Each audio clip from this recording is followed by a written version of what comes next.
a presentation from Vitalii, and as for Vitalii, he's head of product engineering at Pactum, and Pactum uses AI agents to help companies make better deals automatically through a simple chat.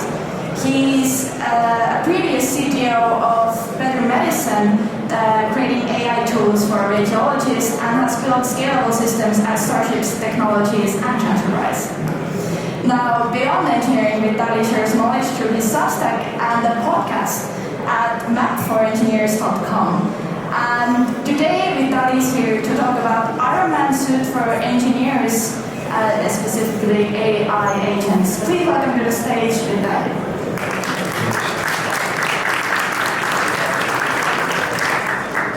Thank you.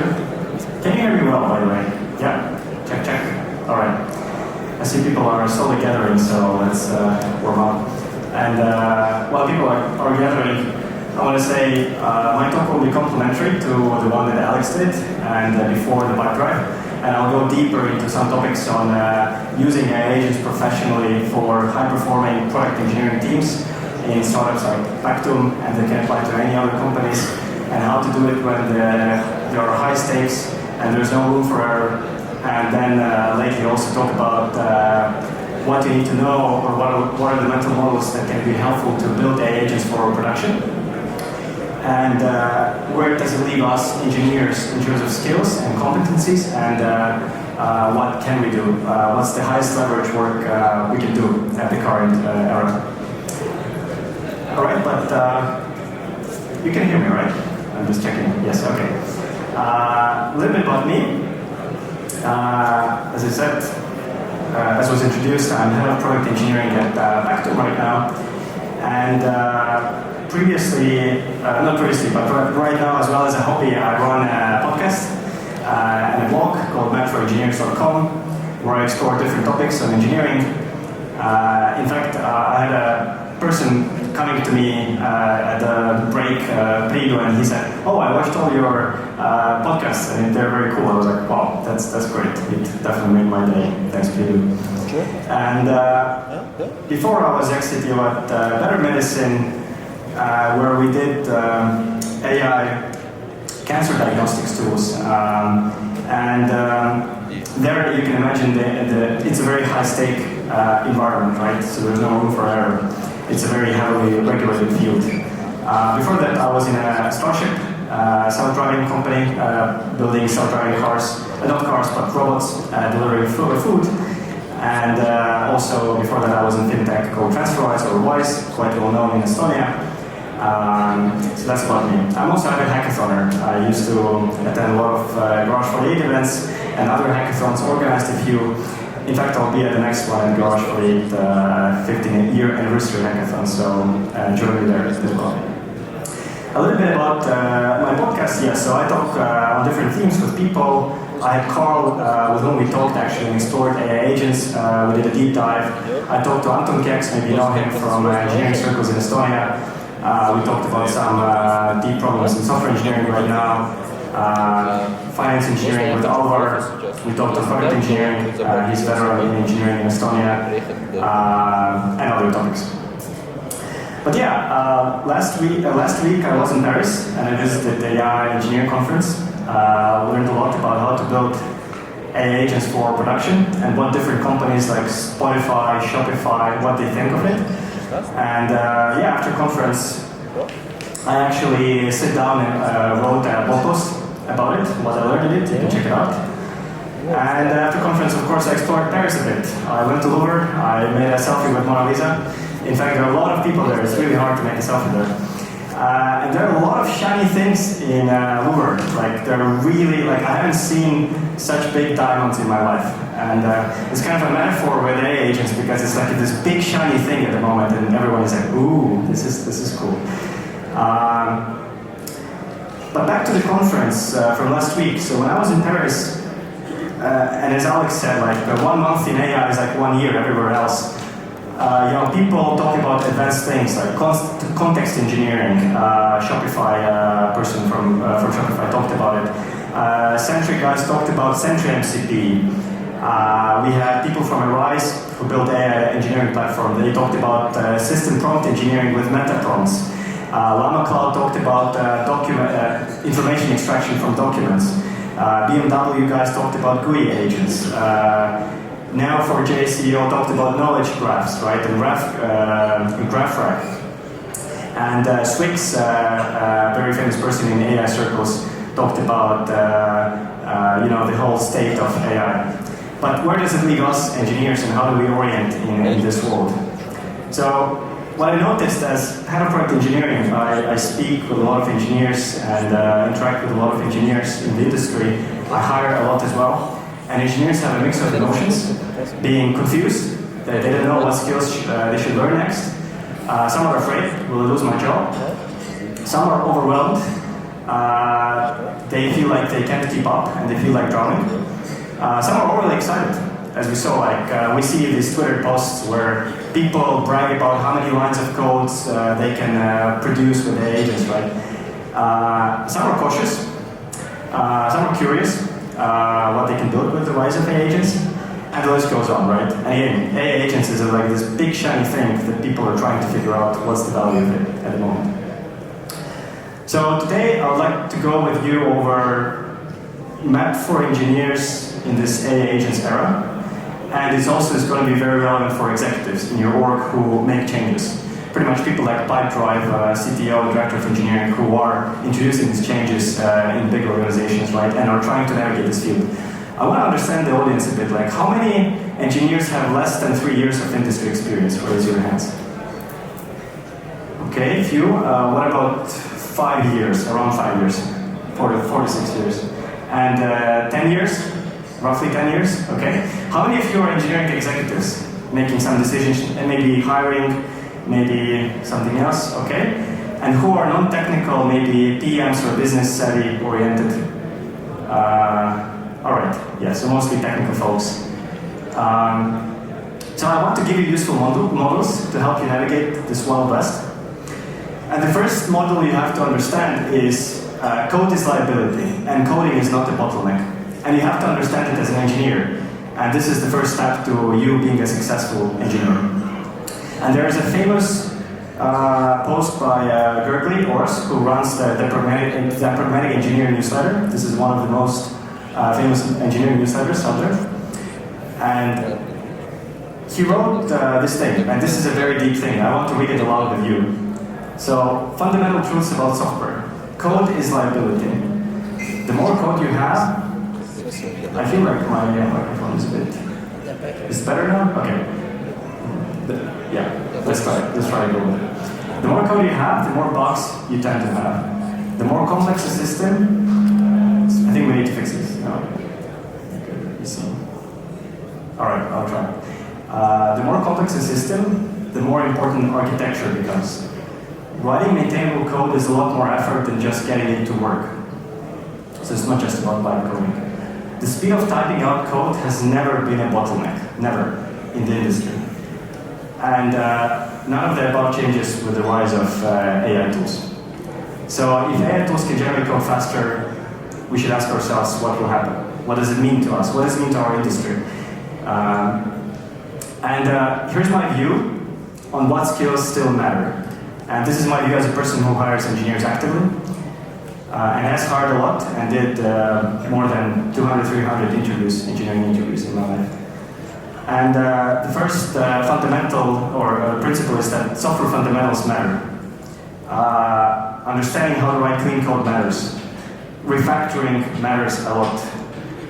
Knowing how to do a good system design and architecture matters a lot. Principles around domain-driven design and organizing your logic so that you can separate accidental complexity from business complexity matters a lot. Security principles matter a lot. And to understand not only simple things like how do you avoid prompt injection, but how do you analyze attack vectors, how do you analyze your actors in the system, etc. Observability matters, data modeling matters, testing matters a lot today, especially with the rise of more code. And especially skills like TDD to have in your toolbox. I highly recommend you to read Ken Beck books, books like Extreme Programming, where he introduced the pair programming, and other principles. TDD, by example, Tidy First are good books. And there are many more about the fundamentals, right? Pick your choice, and there's a lot to learn on fundamentals. And they don't go away. There's no cheat codes to go away from them. The second principle is that teamwork and strong software engineering culture and practices matter a lot. And I'll just give you a few examples. This is by no means an exhaustive list, but this is something for you to think about. Because software engineering, as Larry Constantine said about design and software, he said, software is an exercise in human relationships. And software is really as much about communication and human relationships as it is about code. And this is, again, very important for you as an engineer or anyone in the tech industry to understand. So great verbal and written communication, being approachable, friendly enough, right? Writing engineering design docs well, doing knowledge sharing sessions, conducting postmortems together as a team, learning from mistakes, doing retros to improve as a team. In fact, if there's only one thing about Agile that you have to know, it's doing retros together, because this is the only thing you have to know. Everything else, there's no silver bullet. You have to adapt constantly, and you have to adapt as a team all the time. You need to learn how to pair on in solving problems together. Not necessarily pair programming, even though it's also a very powerful tool in your toolbox, but how to pair together on problems. Because the anti-pattern in organizations is when everyone is doing everything in isolation. So you don't have a team, but you just have individuals working on parallel things, and they don't know a context and the problem of what others are solving. And we've known these anti-patterns in the industry. We've been talking about it for quite a while. You have to know how to avoid knowledge silos, how to build resilient teams. You have to define team values and principles, giving peer feedback, digesting and splitting large tech debt into addressable action items, collaborating, communicating well, even things like not overworking, understanding the psychology, how to handle internal and external pressures in the high-stakes business environment. These are important skills and they don't go away at all. And for example, good books for some of that is Extreme Programming Again by Kent Beck or Team Topologies, and there are many more. You can explore these topics and learn from experience. And the last thing from the fundamentals that matter is being a product engineer.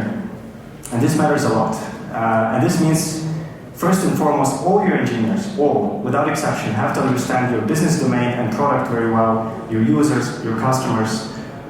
You have to understand the problem you're trying to solve before coding anything, aligning with stakeholders, aligning with the team, how you will measure the impact of what you're trying to build and validate. Ship often, avoid long-running branches, split big chunk of work into small reusable chunks, do customer user interviews, do customer on-sites, do quick usability testing, think like a founder, apply critical thinking. And this is not an exhaustive list. And you can see, like, here, I have not mentioned cloud code or coding yet, right? We'll get to that. But there's so many skills you have to know and learn as an engineer.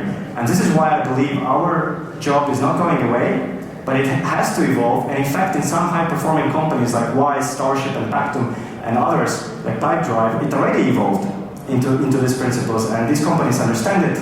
And those who don't, they have to catch up, I think, to understand where the engineering role stands today. And again, about product engineering, this is the crucial, this is the crux. You have to understand your domain, build hypothesis, right? Build the POC very fast, validate, and understand how you will actually measure and validate your product. Learn from it, was it successful or not, and iterate and generate the next hypothesis. And you want to speed up this cycle. And this is very important. And we'll talk about how do you speed up this whole cycle with AI agents. So now you notice that I stepped back from coding, and we should view the engineering and everything we do from this vantage point of product engineering. So now we don't talk only about coding, we talk about all the totality of work we're doing in software engineering. So again, as I said, code is liability, coding is not a bottleneck, and there is a famous phrase recently by Kent Beck on his blog post. He wrote, very good article, by the way, in Programming Deflation, I recommend. And he wrote, what's the new scarcity when code is getting cheaper every day? And what becomes scarce? Understanding, judgment, the ability to see how pieces fit together, the wisdom to know what not to build, right? And you want your engineers to become good at that as well. And if you're an engineer, you have to take note of that. And again, as an executive, you probably want to hire people who care about your product, about your mission. All right, but I think that was a good context to start now speaking about this shiny thing, as I saw in Louvre, those diamonds, AI agents. But I believe this is much more important to speak about it now that we talked about actually what skills matter and what actually software engineering and product engineering looks like in high-performing companies who want to drive change. I'm thankful to Alex and others who actually introduced what are AI agents and some of those things I don't have to repeat. I'll quickly go through it, right? AI agent has an input from some system. It could be other agent, it could be user. It has some LLM model that it uses, ChatGPT, cloud, etc. It has some form of memory. We might touch memory a little bit, but it pretty much remembers some of the things previously, maybe even days or months ago that you did, or how you interacted. And it uses a bunch of tools. And then it gives an output, and then it runs in a cycle. And about the tools, one more thing you might want to understand is what is MCP? MCP is pretty much a protocol of how agents communicate with other tools. And your agent can have, over this MCP, access to Gmail, GitHub database, Slack, or whatever else when you think about traditional APIs. But this is the protocol to enable your agent to speak to the tools, right?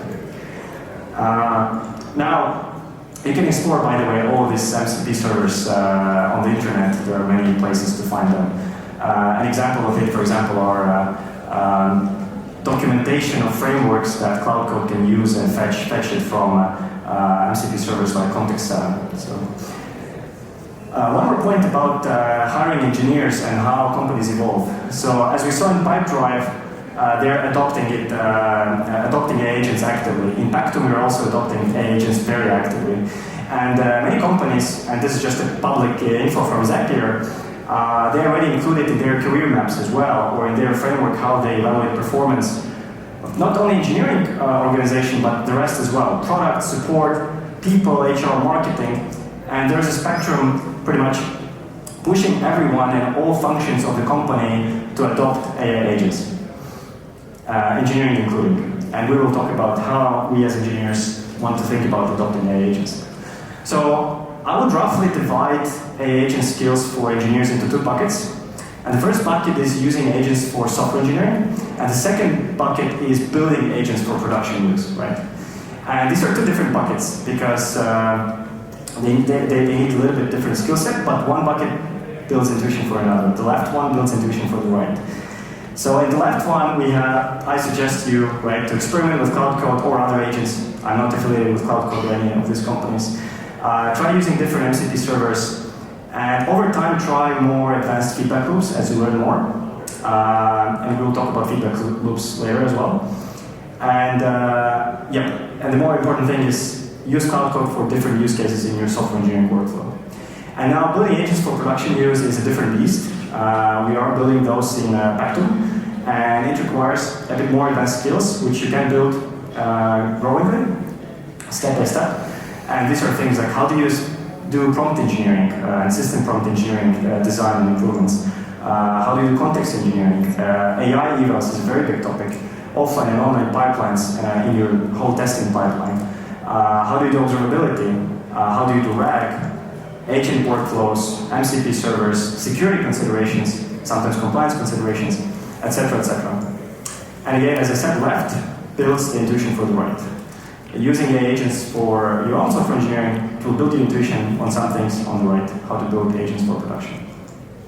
And again, things move so fast. Just like 3 days ago, I had to update my slides because, CloudSonnet 4.5 was released, Cloud Code 2.0 was released, so the industry moves really fast. But it's alright, right? We will adopt, and again, but in the framework of understanding on the whole picture of how to do product engineering. And this is my main point actually for today. Look beyond coding. Open your eyes on end-to-end problem solving. If you're executive in your org, engineering executive, the director of engineering, CTO, or if you are an engineer who wants to make impact in your engineering organization, who wants to grow and succeed, whether you're junior, mid, senior, or staff, it doesn't matter. Everyone has to learn today. And you have to look at the totality of your work and problems to deal with, daily, weekly, monthly, and you identify slow parts of the process, bottlenecks or low-hanging fruits. For example, you use agent for faster debugging or incident management. Another example, you can use agent to ask questions about your org's knowledge base, right? You can connect, if your knowledge base is in Confluence, you can connect your cloud code or whatever agent you use over MCP to connect to your Confluence, and you can ask it questions, right? And you can, or it can know the context of your knowledge base when it does make some decisions. And again, more a deeper example, how to do incident management with AI agents. So this is the present and the future, and it will look something like this. You get an error report or alert from Sentry, Datadog, or whatever error reporting tool you use. AI agent will do the first run, trying to debug the issue, looking at all relevant error logs and traces, and it will try to correlate that with recent changes in the code base, looking through the Git history. It will pretty much use all the relevant info to troubleshoot and try to solve the issue itself. Or it will ask clarifying information from unit if it's not able to resolve it in the first go. And the main point here is it's fine if the agent makes mistakes 5 or 10% of the times, because if 90% of the time it helps you to save time, it's already worth it, right? And you'll be faster. And again, I talked to Datadog engineers in Paris, and they're already building, for example, in their product, those agentic features for incident management, for faster troubleshooting, and they're dogfooding it themselves. So, again, the point here, when we talk about AI agents, don't only think about coding or speeding up coding. There's so much more. There's the whole world on what you can optimize and beyond coding, right? And yeah, this is your Iron Man suit for AI agents. All the things that you can optimize in your software engineering and product engineering workflow when you try to speed up the loop of creating hypothesis, building it, measuring it, and learning from it. And again, I'll give you examples also of something we do in Pactum or something we realize are the next potential targets for optimization. So as I said in the previous example, understanding internal knowledge base. You can totally use agents here. Understanding code base and architecture, especially if you imagine you just come to the, as a new engineer to the company, this is a very good place to start, or you switch teams.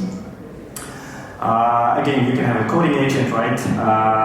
But you can make it agentic first so that it will follow your team's principles and practices, right? So if you do TDD, you can optimize for that.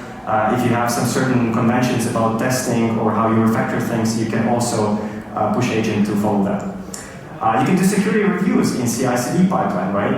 This is, for example, was the learning from in Pactum. We had one, I would say, small security incident, error. It was not big, but we had a postmortem, we learned from it, and we realized that, actually, most likely agent would have picked it up. And what we do now is we embed the agent to do security reviews in CI/CD. And you can do many other things, not only security reviews, but other types of reviews, agentic reviews in your CI/CD pipeline. And again, an example is, right, agent can do your first pass of your pull request review.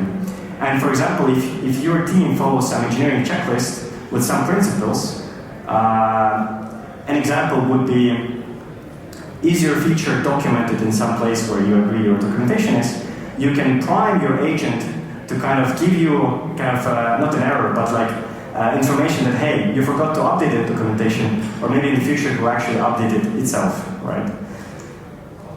This is also what we actually now experiment and optimize towards in one of the teams that deal with integrations in Pactum, is you can prime your code base and information so that if you need to build an extra integration, let's give a simplified example. You want to integrate with some tool like Slack. If agent has enough context, it can build this integration itself. And you will just be able to review it, of course, and control it. I mentioned already incident management and AI-assisted debugging. You can have postmortem agent assistant that helps you to compile postmortem doc with best practices. Important mention is, I believe PyDrive also mentioned it, that they're experimenting like the design to code loop. They're trying to make it faster. And this is maybe quick UI UX prototyping is best known right now in the industry as vibe coding, right? But for certain contexts, even in professional setting, if you just want to show your idea and gain an immediate feedback, even if you throw away this code later, this is fine, because the value of quick prototyping is that you gain immediate feedback from your stakeholders, from your team. And in fact, we have people who are not professional software engineers who vibe coded some prototypes and gained quick feedback. So it's a communication tool, pretty much, for your team. And it's a very powerful one in certain contexts. You can create design talks faster. You can speed up creating technical diagrams, right? And it doesn't even have to be a PNG picture, it can actually be a mermaid, right? So it can be fully in the kind of code and with text as well. And another thing we are implementing in Pactum is building infrastructure implementer agent. And what it means is that, again, imagine you want to build a new service or spin up a new service. Today you can do it with a prompt, right? And if agent has enough context about how you do it, how do you, what changes you have to make in Terraform and in other places, it will be able to do it for you. And the list goes on and on, right? This is just for inspiration to give you some taste of what you can think about. And again, this just is, I believe, 2 days old. Cloud Code released SDK called Cloud Agent SDK, where they also provide tools for you to build any sorts of agents: code security agent, code review agent, contract review agent, financial reporting agent. This goes on, right? And this kind of echoes the point that I made in my previous slide. And again, this is 2 days ago, released by Anthropic. So the whole industry gets into this direction where you will start to optimize different parts of the whole, of different workflows. Another thing already mentioned by Alex is it's important to design agentic loops. And this is the next thing that will be important. Like, how do you think about loops when you build agents or use agents? And in fact, my colleague, staff engineer at Pactum, Carl, now engineering lead and staff engineer, he's very big enthusiast of AI agents. He was one of the first adopters in Pactum. He developed the open source tool called CloudKit. And what CloudKit is that it provides you a library of cloud commands and cloud hooks. Right now it's optimized for TypeScript, but you can apply the same principles for other code bases. Where you pretty much have these mini agents doing specific work. So an example of a command is, let's say, and then you have an argument as well to the command, and it has each command has its own prompt. You can think of it as a system prompt, which can take arguments, and these are your mini tools or mini agents in your toolkit that you can use for different tasks. Hooks are a bit different. Hooks are used to exactly for agentic loops. They run, for example, sometimes before prompt, after it finishes. They run in different lifecycle of the cloud code lifecycle and state management. And you can do different cool things with it. For example, you can run TypeScript type checking on file changes. You can run linting validation on changed files. You can run tests for changed files. And your cloud code will know to write after, for example, it makes some changes. And another cool thing is the Unix philosophy of cloud code, and this is a very important point, and the composability. So, and this is what industry is speaking today, how cloud code, for example, changes from Cursor. Cursor is integrated IDE, but cloud code has access to CLI tools and tools via MCP server, and it has this Unix philosophy where, let's say you have different CLI tools, some from Linux itself, some your custom ones like /lint/one tests. And you notice I put the ampersand here, or imagine you can put pipe here. It's a Unix philosophy that cloud code can figure out based on your library of CLI tools to compose them together and use them in new creative ways. And this is an interesting kind of mindset shift when you use the cloud code. And you can be creative how you develop these feedback loops faster, in a creative way. So maybe the point here is that if you have well-defined modular tools with single responsibility, which is again a Unix philosophy, you can compose these tools, or soon, and not soon, but now, Cloud Code is able to compose these tools whenever it needs to accomplish some task. And of course it has access to MCP servers, so it can use context and Sentry MCP, whatever MCP you need to access database or whatever else. And you can choose whether you need to use CLI tool or MCP server as well. or cloud code we'll use based on the availability. And I did a deep dive on it with Carl as well on my podcast. I want to talk about a very important thing. As I mentioned before, you work sometimes in a high-stakes environment where there's no room for error. And this is where a TDD loop of red-green refactor is very powerful, because you write a failing test first with a minimum expectation of what you want your software to do. Then you make the test pass, and then you refactor. But what this gives you, it gives you a safety net of your code changes that you can evolve over time. You can also evolve your design like this over time, and you're not afraid to touch your code and refactor your code, because you know you have a very effective suite of tests to catch errors. And again, Kent Beck's book is a very good one to kind of explore the cycle, and he talks. I heavily recommend this book if you haven't used TDD before. But now let's look at what it means for optimizing it with agents. You can pretty much do this now. You write the failing test with the help of AI agents and verify it. You make the test pass. You just say to agent, implement this test, right? And then, if it's green, you just ask agent to refactor. But when you ask it to refactor, you ban agent from modifying your test, because you know you confirm the test. This is the test you want to have, and this way you pretty much have a full control over what agent does. And this is pretty much the exact opposite from vibe coding. You know, vibe coding is you don't care about the code. Here, you have a full control, but now you speed it up with AI agents. And as Kent Beck said, you know, TDD is a superpower when working with AI agents, and he himself is actively exploring this loop. And this is, for example, from Kent Beck's article called Augmented Coding Beyond Vibes. And he, for example, writes his own system prompt to Cloud Code or other agent on how to use the TDD methodology. And of course, Kent Beck is in the loop of controlling it, especially of verifying that the test is the one that he wants it to be. And this is how you gain the full control. This is not the only technique, and it's not the silver bullet. You can have other techniques like spec-driven development or your own custom flow. And again, you have to understand that vibe coding is a thing, but it's only useful for certain contexts like quick prototyping. But it's not serious for production use if you do any serious software. And as Carl said, my colleague, AI agents are a mirror of operator skill, and they amplify the skills you possess. I will briefly talk about what skills you might want to have or mental models when you build and deploy AI agents in production. I'll give you some maybe building blocks, like Lego building blocks, and you can think of it from there, because I know I'm short on time. But hopefully, I'll give you some useful mental models. So first, and again, coming from Pactum. In Pactum, we do autonomous negotiations with agents. And you can think about, and our companies, our clients are big clients. We have Walmart as a client, for example, Honeywell.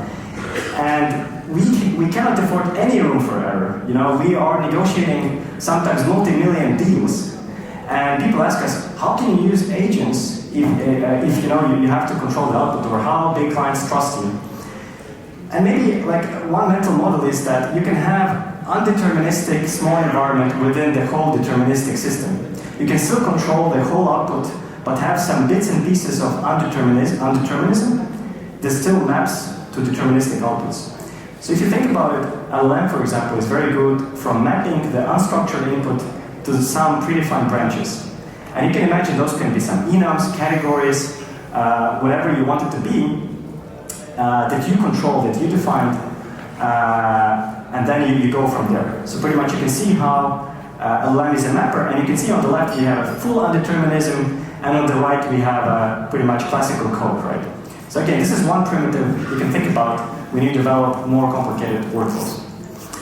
Another one to build on top of that is, and what we also have in Pactum, is mapping raw unstructured data into structured data. And this is definitely very powerful technique and can automate a lot of business processes. And this kind of looks like this. Imagine you have some input from customer, and you have some schema that you want kind of this input to map to. So your schema is like what you want to define. This is your structure. This is the thing you want to control. And the upper left corner is the chaos. It's what user provides, right? It has undeterminism. But the thing is that LLM is very powerful in mapping the left to the right, to your structured data. And now you can ask, but what if there's an error, right? What if you do some highly critical software and LLM makes an error? And you'd be right to ask this question, right? Because LLM will make the error, and the accuracy will vary. And this is now goes to another primitive or mental model you can have, is human-agent interaction. You can build a human in the loop. And pretty much let's focus on the right side for now. So imagine you interact with an agent, and you ask it to do something, and it can reflect you the changes in the UI in real time as you speak with the agent, but you're still, for example, in control to confirm the changes. And this is again another thing how we can have human in the loop, and full determinism can have human to confirm the changes. And in fact, today's Stefano, I think my link got cut. Maybe? Maybe I'll get this one. Yep. Nice. Check. Yeah, this is real life, right? Things happen. You gotta adapt. Yeah.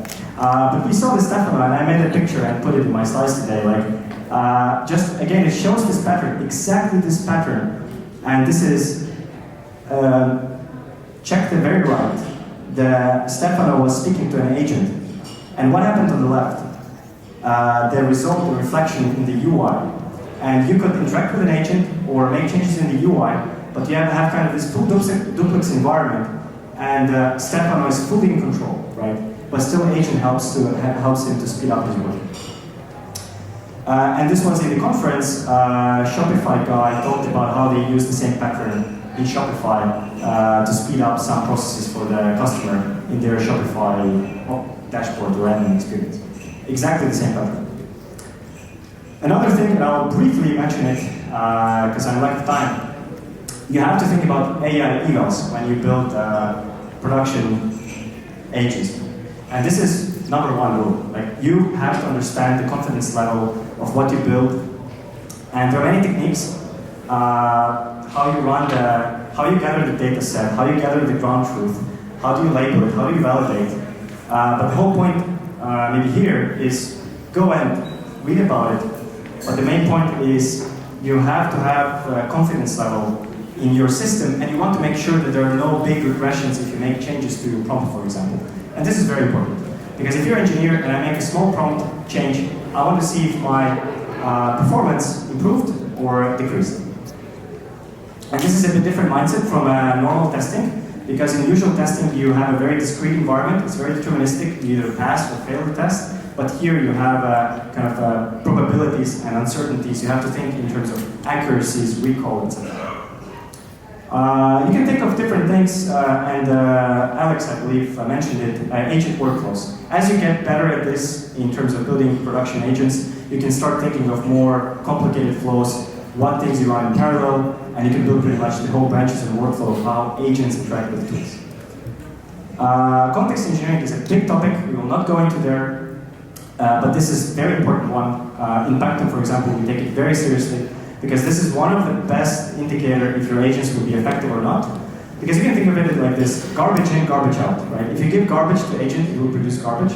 If you give high quality context to the agent, it might produce you high quality results.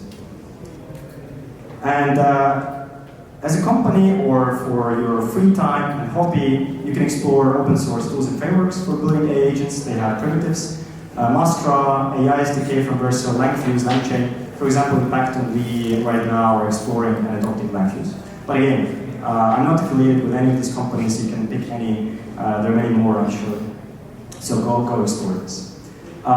This, again, I'm not affiliated with Mastra. I received this book for free when I was in Paris at the conference. I read it in the plane when I was flying back. It's actually a very good one. It's really, really good one. It's, I would say, in terms of BS level, it's 0. It's like very good read on the main primitives of agents. I recommend. It's free, by the way, online, mastra.ai/book. Definitely recommend to read if you want to learn about primitives. And if you want to build something in your free time, well, check the article, the 28 AI tools I wish existed. This was recently top of Hacker News. Definitely will give you ideas if you want to build something and play around in your free time. To summarize, Software engineering fundamentals matter. They matter a lot. Being a strong team player, shaping strong engineering culture matters. No one wants to work with assholes. I hope everyone agrees with that. Everyone wants to work with people who respect the team, who are strong team players. And people want to work in the team where people care about the product, users, customer. They see the big picture, they think like a founder, and everyone is a product engineer. And another thing, explore actively AI agents for development. As we've seen, beyond coding, look at the totality of your work and how to introduce AI agents there. And learn how to build AI agents for production. Start small and simple, having feedback loops, AI evaluations, and build on from there with more complexity. As you have strong feedback loops, where you gain confidence that your agents work well in production, especially if the stakes are high for you and you have a lot of revenue coupled to this. Maybe the main one, always stay curious and open for new ideas. We all are learning here.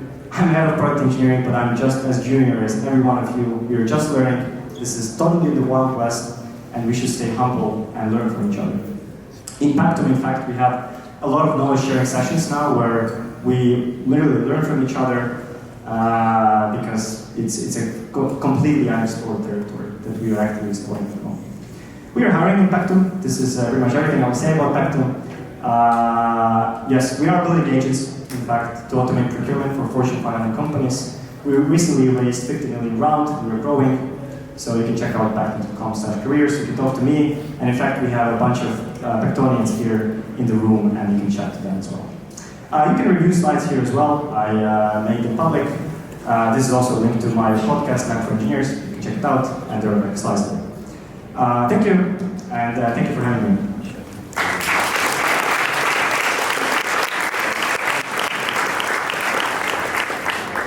Now, unfortunately, we don't have any time for questions, but you did get a lot of good ones on Discord, so I suggest you go there and have a look. And also, of course, you can just come up and ask. You will be happy to answer, I'm sure. But it was a really good talk. Thank you so much. Thank you. Have a nice evening.